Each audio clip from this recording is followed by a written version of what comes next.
Welcome back to another explainer. Look, today we're tackling something absolutely crucial: model evaluation. Think about it like this. Building a machine learning model is kind of like prepping a student for a massive final exam. The training phase, that's just them studying at home. Sure, they might totally ace the practice problems, but does that mean they're actually ready for the real world? Today, we're going to figure out exactly how to grade these models, cut through the surface level hype, and see if they actually understand the material, or if they just, memorize the textbook. Okay, let's just dive right into the syllabus for today. First, we'll hit the ultimate goal, true generalization. Then we're grading numbers with regression, grading categories with classification, figuring out how to make that final model choice, and finally tackling the wild west of unsupervised evaluation. So, part 1. The goal, true generalization. What does it actually mean for a model to truly learn? Right. So, generalization. It's basically a model's ability to take what it learned and apply it to totally new, unseen data. Imagine a student who just memorizes every single word in their textbook. They're going to look like an absolute genius in class, right? But hit them with a test question that's phrased even slightly differently, and they totally bomb it. They didn't learn the concepts, they just memorized data. In machine learning, our entire goal is measuring how well our trained model handles data it has absolutely never laid eyes on before. That is true generalization. To actually measure this, we have to split our dataset up, usually going with a classic 80-20 split. Think of that 80%, the training data, as the nightly homework.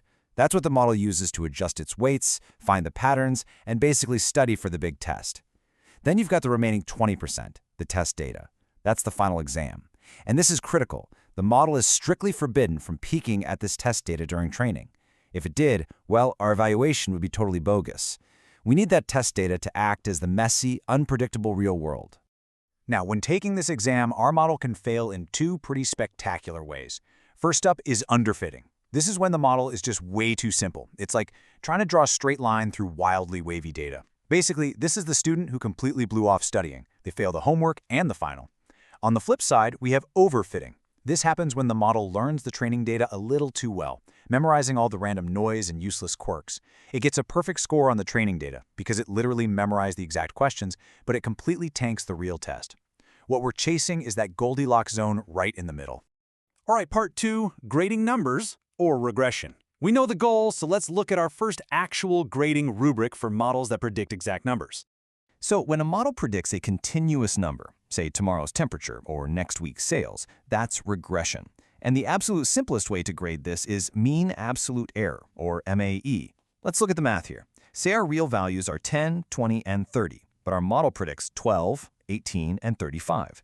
To find the error, we literally just look at the gap between them. It was off by 2, then by 2 again, and finally by 5. If we average those absolute errors out, we get an MAE of 3. It's super straightforward. On average, our model is off by exactly 3 units. Easy, right? But we've got a whole toolkit for this. MAE is great for a simple, readable average, but what if a really big mistake is totally unacceptable? Think about a food delivery model. Being 2 minutes late? No big deal. Being 60 minutes late? Absolute disaster. That's where mean squared error, or MSE, steps up. By squaring those errors, a tiny mistake of 2 just becomes 4, but that massive mistake of 5 blows up to 25. It heavily punishes those huge whiffs. Then, to make the number readable again, we use RMSE, or root mean squared error. That just takes the square root of the MSE, so we're talking in regular terms like minutes instead of squared minutes. And finally, R squared tells us what percentage of the data's variation our model actually managed to explain. Moving on to part 3, grading categories. What happens when we aren't predicting a number, but rather a specific category, like whether an email is spam or legit? So, classification is basically a multiple choice test. And when we think about taking tests, the first thing that comes to mind is accuracy. But let me ask you something. If I tell you a machine learning model hit 95% accuracy, is that actually a good model? Think about it for a second. Well, it might actually be terrible, and this perfectly illustrates the trap that the confusion matrix solves. Imagine we've got a medical dataset. 95 people are perfectly healthy, and 5 people are unfortunately sick. A super lazy model could just blindly guess healthy for literally every single person. Look what happens. 95 true negatives, sure, but 5 false negatives. It was right 95 out of 100 times, bam, 95% accuracy.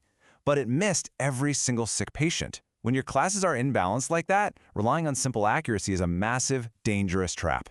We desperately need better metrics. And that brings us to precision. Precision essentially asks, when the model does predict a specific class, how often is it actually right? It is entirely obsessed with minimizing false alarms, which we call false positives.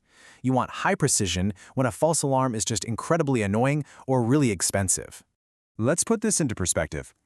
Imagine a bank's fraud detection model. If the model flags 100 transactions as fraudulent, but only 60 of them are actual fraud, your precision is 60%. That means 40 totally innocent people just got their credit cards locked at the grocery store for zero reason. Yeah, not great. In cases like fraud detection or your email spam filter, where you really don't want your boss's email marked as junk, you have to optimize for precision. But then, on the flip side, we have recall. Recall asks a different question. Out of all the real, actual examples out there in the real world, how many did our models successfully track down? Recall is hyper-focused on minimizing missed positives or false negatives. Back to our medical screening example, missing a sick patient can be deadly. You honestly don't care if you accidentally flag a few healthy people for a follow-up test. A false alarm is fine. What matters is that you absolutely do not miss the disease. That is when you push for recall. So we've got this built-in tension, right? High precision means fewer false alarms. High recall means fewer missed cases. But in the real world, you usually care about both, and they constantly pull in opposite directions. To fix this, we use the F1 score. This combines precision and recall into a single, beautifully balanced metric using a mathematical formula. It's basically the ultimate harmonizer when you have imbalanced data and you need to avoid both the false alarms and the missed cases. Okay, part 4, making the choice. We know how to grade these models now, but what do we do when we have a bunch of different models or settings and we need to pick the absolute best one? Earlier we talked about that train/test split. But here's the catch. If we use the test set over and over to evaluate our models and tweak our settings to see what works best, we're basically cheating. We're indirectly tuning the model to the test set, which completely ruins the idea of a blind final exam. So we fix this by adding a third split, the validation set. Think of this as the practice midterm. We train our models on the training set, we compare them and tweak things using the validation set, and we absolutely do not touch the final test set until the very end to get our honest grade. And we can actually level this up using a slick technique called cross-validation. Because, let's be honest, relying on just one split of data is a bit risky. What if your test set just happened to be super easy by total coincidence? With 5-fold cross-validation, we slice our data into 5 equal chunks. The model trains on 4 slices and takes a test on the 5th, but then it rotates.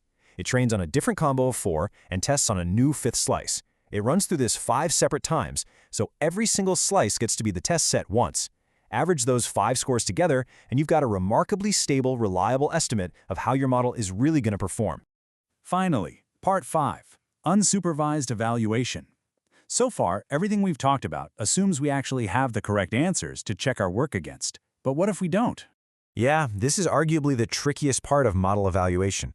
In unsupervised learning, like if you're trying to cluster 1 million customers into groups, we don't have true labels. There's no magical answer key telling us which group a customer actually belongs to. So how on earth do you grade a test when the teacher doesn't even know the answers? Well, for a clustering algorithm like k-means, we use mathematical proxies. We check the inertia, which is basically how tightly packed the data points are to the center of their assigned cluster. Lower is usually better, but watch out, because just arbitrarily adding more clusters will artificially shrink that number. That's why we pair it with the silhouette score, which measures how cleanly separated the different clusters are from each other. But honestly, math only takes you so far here. The ultimate vibe check for k-means is human interpretation. You have to look at the averages of each cluster and ask yourself, do these groups actually make logical, real-world sense for my business? And that logic holds for other unsupervised tasks too. Take PCA, which simplifies massive data sets. We obviously can't use accuracy there. Instead, we check the explained variance ratio to see exactly how much of the original data's information survived the squish. For an anomaly detector like Isolation Forest, we look at the anomaly scores, sort the data to find the absolute weirdest outliers, and then we literally just look at them manually. We have to ask, is this just a data entry typo or a genuinely rare, valid case? In the unsupervised world, your domain knowledge totally replaces the hard metrics. Real quick before we wrap, a note on the tools you'll actually be using. If you're working in Python with scikit-learn, you're pretty much set. It has almost all of these metrics, accuracy, MAE, silhouette scores, baked right in. One line of code and you're done. Now, if you're using PyTorch for deep learning, it takes a little more elbow grease. You'll be doing manual math with tensors, or you'll have to convert your predictions back to NumPy arrays to use the scikit-learn tools. But look, whether you're clicking a button or writing the math from scratch, the core concepts of evaluation are exactly the same. I want to leave you with this really powerful thought from our source material. During training, models use what's called a loss function to constantly update their weights. Loss is what helps the machine learn. But evaluation metrics, the precision, the recall, the RMSE, those are for us. Metrics exist so humans can judge the model's actual value in the real world. The machines do the learning, but we define the ultimate goal. Keep these principles in your back pocket, and you'll always know if your model is actually brilliant or just a really good guesser. But as we sprint into this crazy era of massive AI brains like large language models, it kind of begs the question, how do you grade a machine that might just be smarter than the teacher giving the test? Thanks for hanging out with me on this explainer, and I'll catch you guys next time.